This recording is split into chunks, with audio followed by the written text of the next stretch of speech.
டிட்வா புயல் காரணமாக நாகை மாவட்டத்திற்கு உட்பட்ட பல்வேறு பகுதிகளில் கடந்த ஒரு வாரமாகவே அந்த கனமழை என்பது கொட்டித்திருந்த சூழலில் தற்பொழுது மாவட்டத்தின் பல்வேறு பகுதியில் உள்ள விளைநிலங்களில் மழை நீர் என்பது அதிக அளவு சூழ்ந்திருக்கு.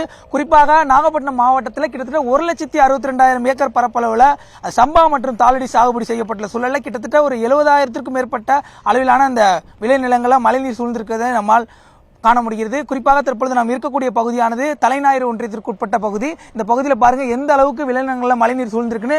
இடுப்பு அளவுக்கு அந்த மழைநீரானது சூழப்பட்டிருக்கு.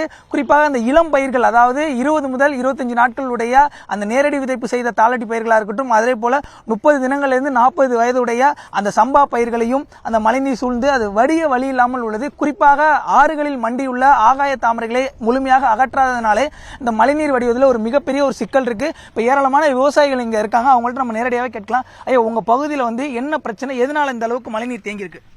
அதாவது புயலுக்கு முன்னாடி 3 நாட்களுக்கு முன்னாடியே மழை தொடர்ச்சியா பெஞ்சிட்டு இருந்துச்சு. இப்ப டெட்வா புயல்னால ஒரு 4 நாளா தொடர்ச்சியா மழை பெஞ்சு, அதாவது ஒரு நாளைக்கு 13 சென்டிமீட்டர் 12 சென்டிமீட்டருங்கிற சராசரி அளவுல பெஞ்சு முழுமையா வெள்ளக்கடை காட்சி அளிக்குது.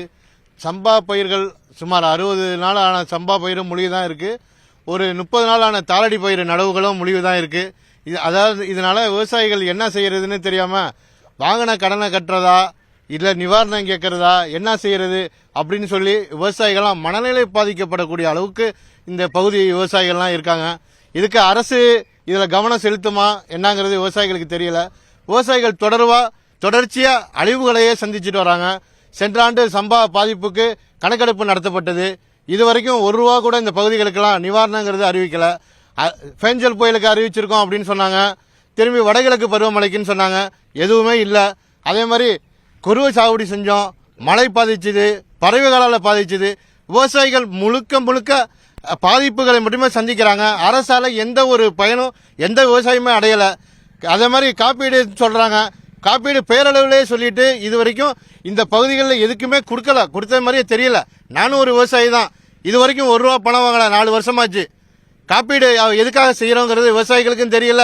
மழை பெய்த அளவு மாநில சொல்றாங்களே தவிர பாதிக்கப்பட்ட விவசாயிகளுக்கு இதுவரைக்கும் 10 பைசா கூட கிடைக்கல.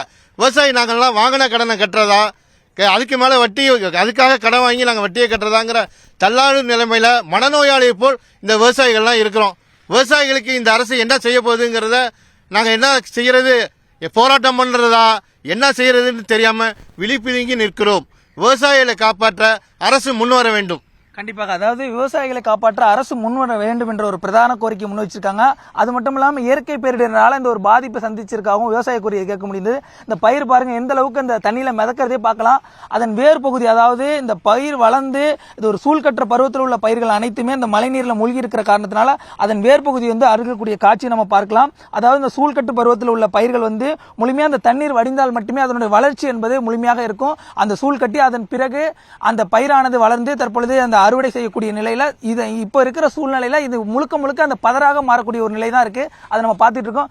உங்க பகுதியில் இந்த பிரச்சனை நிலவரதுக்கான காரணம் என்ன? இந்த எத்தனை நாளா இந்த மழைநீர்ல இந்த பயிர் தேங்கி இருக்கு? ஏறத்தாழ சொல்லணும்னா ஒரு 15 நாட்களுக்கு மேலாக இந்த பயிர் மழையில மூழ்கி தான் இருக்குது. கடந்த ஒரு வாரத்துக்கு முன்னாடியே இந்த பயிர்லாம் அழுக தொடங்கிருச்சு. இன்னைக்கு டிட்வா புயல்னால இன்னைக்கு ஒரு வார காலமா மூழ்கி இருக்கிற பயிர் அழுகி போய் இன்னைக்கு மக்க தொடங்கிருச்சு. இனிமே இதை காப்பாற்றுவதற்கு வேற வழியே கிடையாது. வேற நிவாரணம் வழங்குறது மட்டும்தான் தீர்வாக அமையும். அதுவும் பார்த்தோம்னா கடந்த குறுவை சாகுபடி பாதிக்கப்பட்டது, 15,000 ஏக்கர்ல இன்னைக்கு நாகப்பட்டினத்தில் பாதிக்கப்பட்டது. ஆனா எந்தவித கணக்கெடுப்புமே இல்லை. ஒரு வேளாண்மை துறை ஒரு நீண்ட நெடிய தூக்கத்தில் இருக்கிறதுனால கணக்கெடுப்பு பண்ணி கைவிட்டுட்டாங்க. கடந்த ஆண்டு சம்பா பாதிக்கப்பட்டு ஓராண்டு காலம் நிறைவடைந்து 1ஆம் ஆண்டு நினைவஞ்சலியே நடந்து விட்டது. ஆனா அந்த 48,000 ஏக்கருக்கு வழங்க வேண்டிய 52 கோடி ரூபாய் பணத்தை இதுவரைக்கும் இந்த ஆட்சியாளர்கள் வழங்கவில்லை. இந்த சூழ்நிலையில இன்னைக்கு நாகை மாவட்டத்தில் 80,000 ஏக்கர் சம்பா தாளடி பயிர்கள் மூழ்கி அழுக தொடங்கி இருக்கு. இதுவரைக்கும் கணக்கெடுக்க போறாங்களா இல்ல விவசாயிகளுக்கு ஆலோசனை சொல்ல போறாங்களாங்கிறது எங்களுக்கே தெரியல.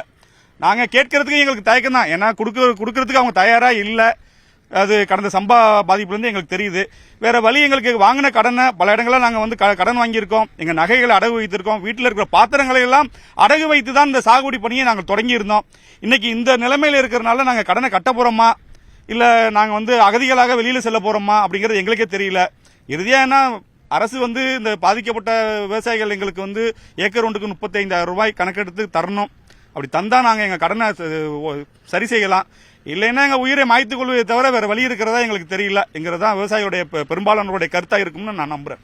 விவசாயிகளோட வேதனையை புரிந்து கொள்ள முடிகிறது. அதாவது கடன் வாங்கி சாகுபடி செய்த நிலையில அந்த சாகுபடி செய்த பயிரை காப்பாற்றி அறுவடை செய்தால் மட்டுமே அந்த விவசாயிகள் செய்த செலவை வந்து ஈடுகட்ட முடியும். தற்பொழுது உள்ள சூழல்ல இந்த பயிருக்கான வளர்ச்சி என்பது முற்றிலுமாக தடைபட்டிருக்கு. குறிப்பிட்டு சொல்ல வேண்டும் என்றால் இந்த நீரை வடிய வைத்து அதற்கான அடுத்த கட்ட அந்த உரவிடும் பணியை துவங்கினால் மட்டுமே இந்த பயிர் மீண்டும் செழித்து வளரக்கூடிய நிலையில தற்பொழுது நம்ம காட்சிகளில் பார்த்தாலே தெரியும் எந்த அளவுக்கு தண்ணீர் நிற்கிது அப்படிங்கிறது. இந்த தண்ணியை வந்து போர்க்கால அடிப்படையில் வடி வைக்கிறதுக்கான நடவடிக்கைகளை மேற்கொண்டு வந்தாலும் தொடர்ச்சியாக அந்த மழை பெய்து வரக்கூடிய சூழல்ல அந்த பணிகளில் ஒரு தொய்வு ஏற்படுறது தான் களத்தகவலாக இருக்கு. அது மட்டும் இல்லாமல் தற்பொழுது மாவட்டத்தின் பல்வேறு பகுதிகளில் தொடர்ச்சியாக, அதாவது கடந்த ஒரு வாரத்திற்கு முன்பு பெய்த மழையினால பாதிப்பு சந்தித்த வேளையில தற்பொழுது மீண்டும் இந்த கனமழை என்பது தொடர்ச்சியாக பெய்து வருகிறது. மாவட்டத்தின் பல்வேறு பகுதிகளில் தற்பொழுது மிதமான மழை பெய்து வரக்கூடிய சூழல்ல விவசாயிகள் செய்வதறியாத ஒரு திகைத்து வருகிறது தான் இப்ப நம்ம பார்த்துட்டு இருக்கோம். ஐயா, இப்ப நீங்க கையில வச்சிருக்கீங்க இந்த பயிரை வந்து எந்த அளவுக்கு ஒரு கஷ்டப்பட்டு வளர்த்தீங்க? இப்ப இந்த இருக்கிற பயிரை பாக்குறப்ப உங்களோட மனநிலை என்ன மாதிரி இருக்கு சார்? இப்போ பார்த்தீங்கன்னா வந்து எங்களுக்கு ரொம்ப கஷ்டப்பட்டு தான் சார் இது வந்து பார்த்தீங்கன்னா இப்போ ஆரம்பத்திலே எங்களுக்கு தண்ணி இல்லாமல் ரொம்ப கஷ்டத்தில் தான் சார் இந்த பயிர் வளர்த்தோம். அதுக்கு பிறகு பார்த்தீங்கன்னா வெள்ளத்தில் ரொம்ப இதாகி ரொம்ப ரொம்ப கஷ்டமாக இருக்குது சார்.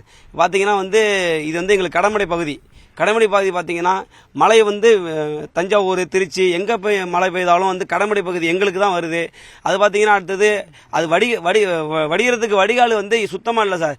வெங்காய தாமரை பார்த்தீங்கன்னா இந்த பயிரை மழை வடிஞ்சா கூட எங்களுக்கு இந்த பயிரை காப்பாற்றலாம். ஆனால் பார்த்தீங்கன்னா அரசு அதிகாரி யாருமே வந்து இந்த வெங்காய தாமரை அரிக்கிறதுக்கான எந்த ஒரு தகவலும் இது பண்ணல சார். எங்களுக்கு வந்து வடிகால் சரியா இல்லை சார். வடிகால் இல்லாததுனால தான் சார் எங்களுக்கு இந்த பிரச்சனையே. இப்போ வடிகால் பிரச்சனை இல்லை அப்படிங்கிற ஒரு பிரச்சனையை வந்து முன் வச்சிருக்காங்க. அதாவது வடிகாலை சீரமைக்க வேண்டும். அதாவது இந்த சாகுபடி நிலத்தில் தேங்கியிருக்க மழைநீரை வடிய வைக்க பிரதானமாக வடிகால் சீரமைப்பு பணியை மேற்கொள்ள வேண்டும் என்பதுதான் இந்த விவசாயிகளோட கோரிக்கையா இருக்கு. ஐயா, இப்ப வந்து இந்த வடிகால் பிரச்சனை சொல்றாங்க, இந்த ஆகாய தாமரை, இந்த தூர்வாரும் பணி இதெல்லாம் முழுமையா நடந்திருக்கு. எல்லாம் பொதுப்பணித்துறையினால எந்த பிரயோஜனமும் இல்லை சார். எங்களுக்கு வாழ்க்கையில வேதனையாவே இருக்கு சார். அடுத்த தடவை கண்ணீர் சிந்த சொல்ல வேண்டியதா இருக்கு. விவசாயிகளோட வேதனையை தீர்க்க முடியாம ஒரு மன உளைச்சல்ல இருக்கும் சார்.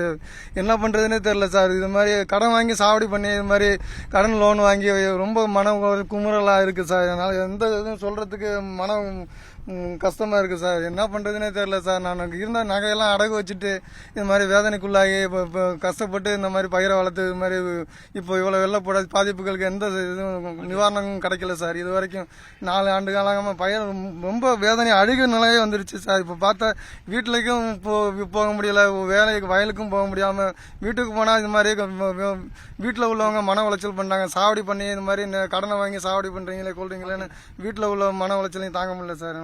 அதாவது விவசாயிகளுடைய பிரதான கோரிக்கை தற்பொழுது கணக்கெடுப்பு பணியை தீவிரப்படுத்த வேண்டும். கணக்கெடுப்பு பணியை தீவிரம் நடத்தி நிவாரணத்திற்கான நடவடிக்கையை மேற்கொள்ள வேண்டும் என்பதுதான் இந்த பகுதி விவசாயிகளோட கோரிக்கையாகவும் எதிர்பார்ப்பாகவும் உள்ளது. நியூஸ் 18 தமிழ்நாடு செய்திகளுக்காக நாகையிலிருந்து செய்தியாளர் பாலமுத்துமணி.